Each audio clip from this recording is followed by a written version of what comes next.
Hi there, Mary Savage here from Wexford Library. Thank you for joining us today for another of our online events. I'm joined today with an Enniscorthy poet, Patrick Kehoe, Wexford born and raised and living here now. But a lot of the poems that we're going to talk about today were actually inspired by a time you spent in Barcelona, Patrick. So you can tell me something about that? Yeah, it was just 2 years of my life, and I don't know why it seems to have offered me so much.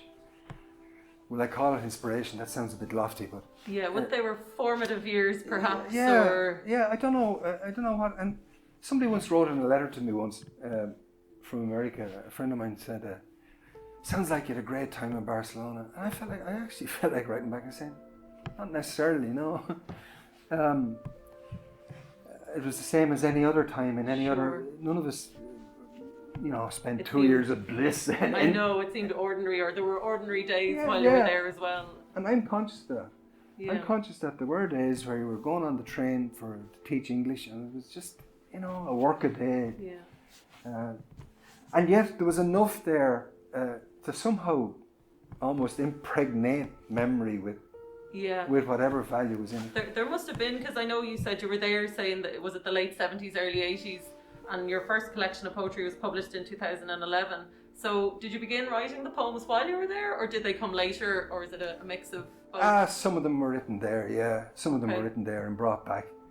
And, there was a good few years where I didn't write at all, but I suppose I thought that Barcelona and Spain in general would never ever yield 3 books of poetry. And to be honest with you, probably a 4th book as well, which is half it at least must be. I don't know. I actually can't tell you why it had such an influence. I have a son of the same age, Cormac, 22, as I was around then, and I look at him now. Lived in Paris for a year, and now he's in Glasgow. And I sort of think, do things impress you differently when you're 21 and 22? I think you might be right. I suppose you're so fresh to the world. Fresh to the world, and living, away from home, be it in another county or another country, is a new experience, I suppose, for most of us in our late teens or early 20s. You would recognise that? I would, I suppose. Yeah. Have you lived abroad? I have travelled abroad. I never stayed stationary in one spot, but I was going to ask you, do you think if you had chosen Berlin instead of Barcelona, or even Galway instead of I think the same thing would happen. Yeah. Because I lived in Copenhagen for 6 months, and I got a few poems out of that too. Okay. Completely different atmosphere, completely different northern city, totally different vibe, and that was only 6 months, and so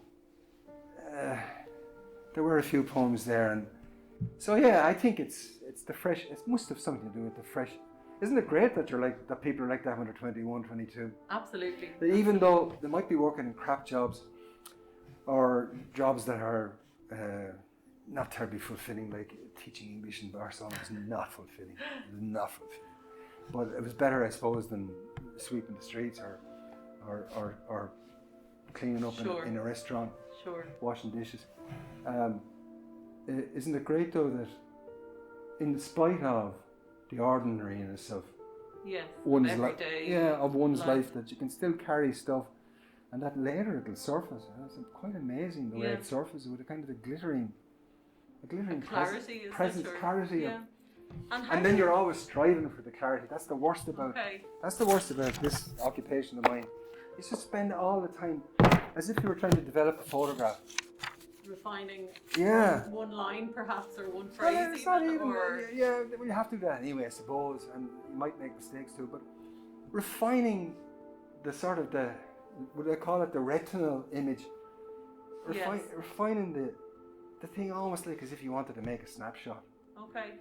Like, I know a lot of, like a photograph. I think that's a very good metaphor to use. I think poetry, it's so visual, and it does take you to, in your poems, certainly these ones, right back to a place, I think that, I think some poets aren't as conscious of that. Even say Derek Mahan now, who died there lately. Yes. He put ideas into his poems, little observations, as well as setting them in places. I think that sometimes my poems lack ideas almost entirely, if you ask me. I can't even think that there's any ideas in them at all. I think they're just bits of paint, you know. But you called them a snapshot earlier. I think there's something wonderful about that too, though, because it is, a memory, or it's a snapshot of a time and a place that was significant to you, and can be enjoyed by others, even if they've never been to that place, or. Well, that's the gamble. I think that's so. the gamble you take with the work. And how do the poems come to you? Is it, say, a memory, or is it a line, or is it different for different poems, or? I often remember a bar I used to go to. I just glanced at the title of a poem I'm going to read in a second. I often wonder what became of Isidro, the guitarist. He was the most genial, friendly guy. If anybody would remember people, well, you're going to think about the people. You're going to think, I wonder what became of them. Another thing I would do is look at YouTube. To be honest with you, there are films on YouTube that would, if you look at, it sounds crass to say it, but if you look at films of Barcelona on YouTube, there's inspiration there as well. Yeah. And have you made many return visits to Spain or to Barcelona since that time in the early 80s? I've been back about 7 or 8 times, I'd say. Sure. It was a long time when I didn't go at all. But, have you walked the streets that the poems are set in, or walked past apartments that you lived in, or lots? Yeah. That's not a great idea. Okay. Yeah, you go back to a quarter. I was living with two sisters. Took me in at one point. I didn't really have a very handy place to stay, and there was another guy there, and you'd walk around the area, that bar I mentioned where the guy played. The bar isn't even. It's not a place where anybody would play music at all. It's very disappointing, when you go in close on 35 years later. Yes, and perhaps as you say, it does capture, say, the eyes of somebody seeing, the eyes of youth, or seeing that place for the first time as a young man, living away from home and experiencing all these new things. Perhaps for the first time. That's the value of it. Yes. Yeah, it doesn't matter if things look the same or different now. It was how you perceived them at the time that's important. Yeah, I find too though that you end up writing miserable poems about how things aren't the same as they used to be. Perhaps, so every one of us knows that feeling. And what do you think? These past few months have been obviously very difficult for everyone across the nation and across the world, but particularly people in the creative arts. It has been difficult, but can you use this 2020 for inspiration, or do you think in a couple of years' time we'll have all the movies and plays and poems and novels with pandemic in the theme? Do you know what I said to somebody when they said that to me lately? She said, "Well, would you want to read them?" well, that's the other thing. But we just want. I think we just want to forget about it. Yeah. I think that.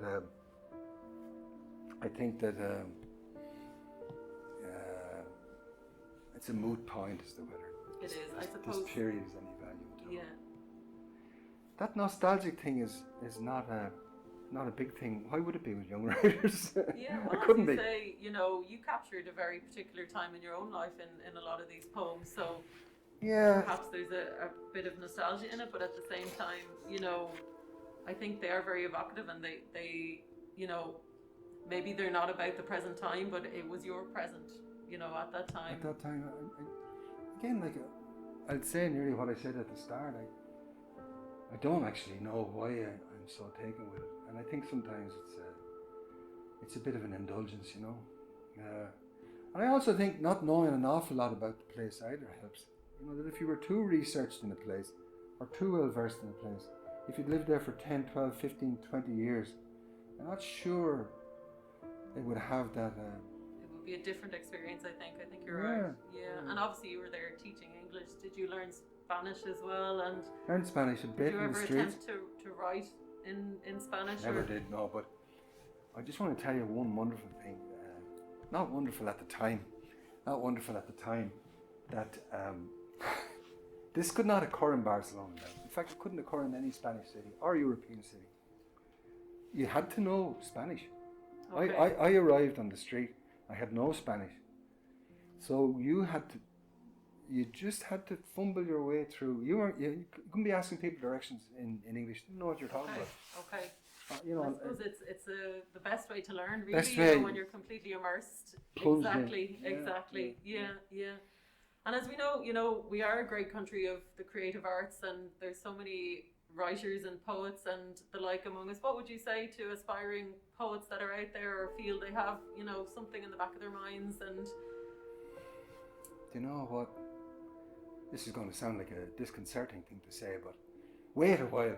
Because I don't know why I think this too, you know, that some of the best poems depend upon a memory. You know, okay, memory. yeah, So unless you're writing about, I mean, if you're 21, you see, I just think it's so tricky writing about the present. I just think that's really tricky. I mean, what do you think yourself? Like it's because you've no detachment at all. yeah, you know? absolutely. It can be very difficult to be objective, or, you know, as they say, hindsight. It's much easier to look back at something and maybe be able to look at an experience from all angles, or Yeah, you know, rather than when you're living through it. rather than when you're living through it. What advice? I'd say keep poems short. Okay. I know it's an odd thing to say. You know, especially when there's a rap influence in so much Yeah. of this yeah. slam poetry, which goes on and on. I suppose, you know.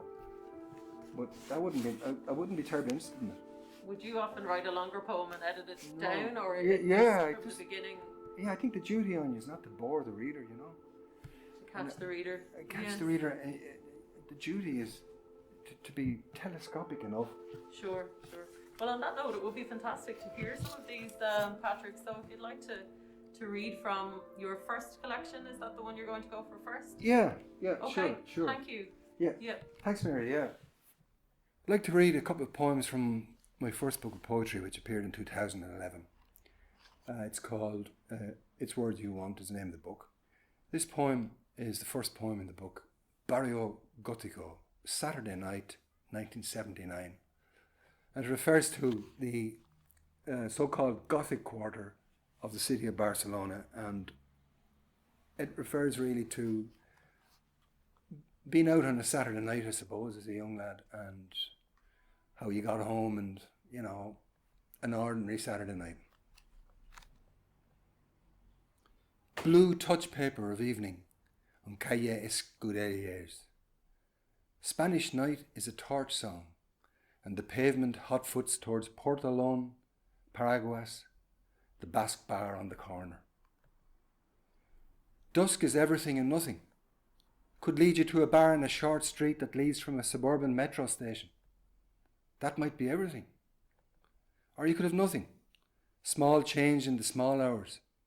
Neon blockade of the vertical city, fragmenting stellar in the yellow and black taxi home.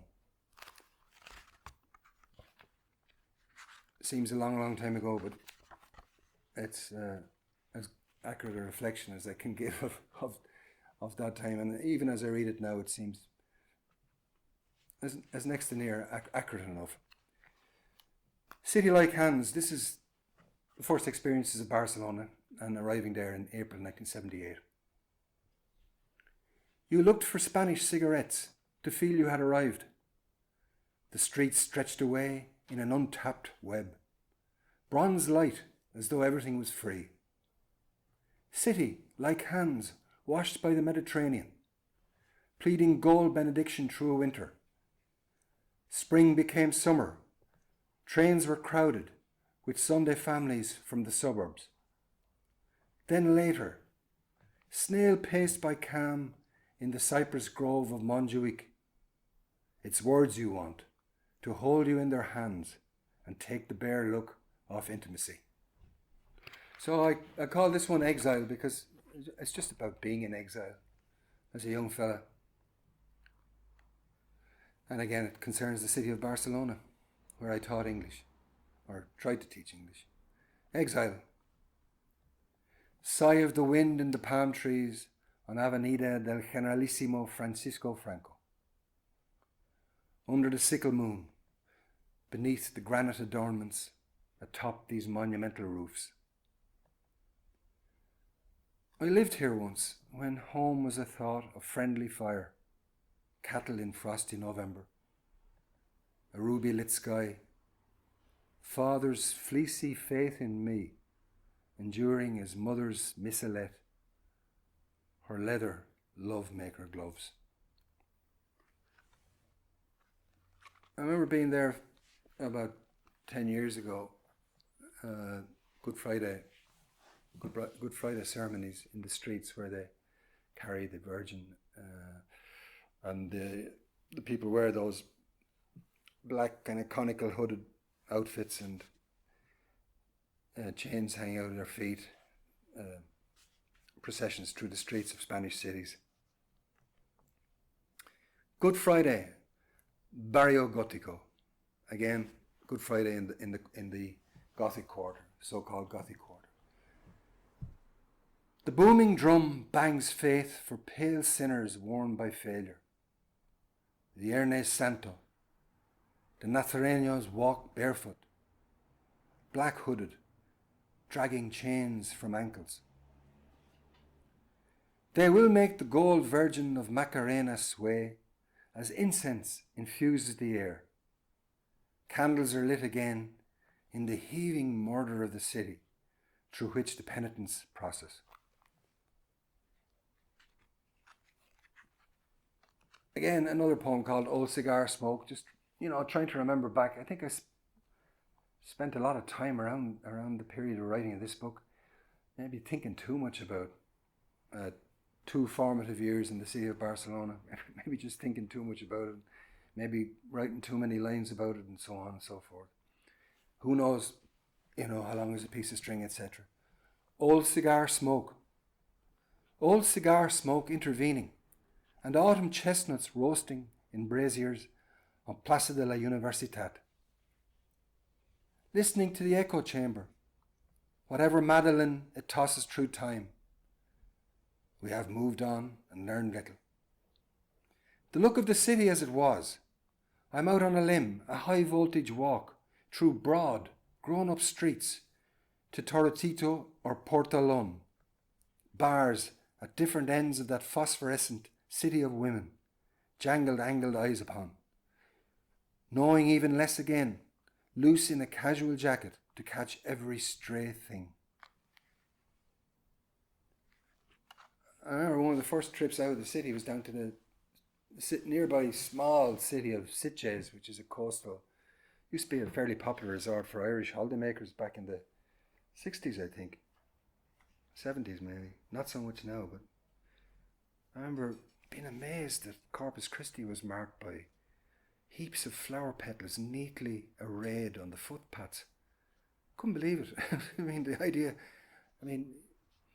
sure, flowers came out in processions at home, but they actually, if I recall properly, they bedecked the entire footpaths along the streets. Sitges.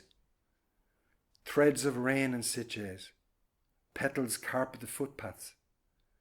The flowers of Corpus Christi. Sitges of the Castellers. The young men climb on each other's shoulders. Up and up, higher and higher, making castles of limbs, making men of themselves. And that refers to, perhaps you've seen photographs or seen footage of the guys who kind of make about 4 tiers of climbers, and then they, for some odd reason, they're able to stand and nobody falls. And they're all different ages too, I notice sometimes. One of the first meals, I suppose, you'd go into a restaurant in Barcelona in those days, and it was full of old-style restaurants. There was no Dunkin' Donuts, there was no McDonald's, there was no foreign franchises at all. Zero. And I remember a thing I kind of liked called caldo gallego, which is a kind of soup with cabbage and things, and it came from the Galicia area of northwest Spain. Caldo gallego. Caldo gallego on carrer d'Avignon. The steaming turnip, potato, beans and chorizo soup in the ceramic bowl. The menu of the day from 1978. The take it or leave it waiter standing in the shadows. Vague music lightly droning from grimy speakers in this early evening restaurant. Smoke of a cigarette called Rex. Cafe solo and cognac to wheel the day to a close. Getting on all right, I could write home. Yeah, that's Caldo Gallego, and just in case that sounded a bit exotic at the start, Caldo Gallego and Carrer d'Avignon. That's the name of the street. If I'm not mistaken, Picasso painted one of his paintings, Ladies of d'Avignon, I think. Same street. But anyway, Caldo Gallego makes me sound like I was wealthy and able to go in. And it was actually menu of the day would, in 1978, in any of those menus, in any of those restaurants down around that area at that time would have been particularly cheap and particularly aimed at people, you know, who there were no mass tourists going around with lots of cash. So that's the different vibe that's there, you know. It was targeted at Spanish people, many of whom were not by any means wealthy. For a final poem, I want to read a poem from the book It's Words You Want, and it's remembering standing with my son and daughter one evening in Mallorca.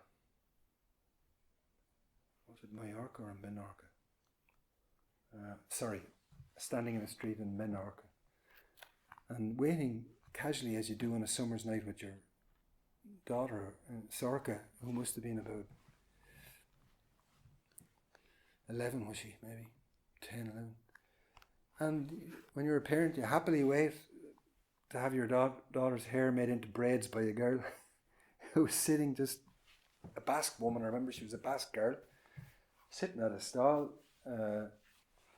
not even a stall, sitting in a chair on the street in the resort, while daddies and mammies queued up with their daughters. And I'd like to dedicate that as well to Sorka and Cormac, who stood with me that night. One of them excitedly waiting for what I call cornrows. I'm not quite sure. I think I remember arguing the toss with my daughter as to whether cornrows are the same thing as braids. Don't know. Let's leave it open. Drugged lilac light. There is a Spanish door that opens at the tip of a hat from the Mad Hatter of memory. Now it opens for 2 children. At the magenta hour, he is lost to football in a back alley. She waits through drugged lilac light for cornrows in her hair. The cornrows grew back long ago. Maddened by the moon, the alley emptied. When summer comes, new players wake the Spanish dust.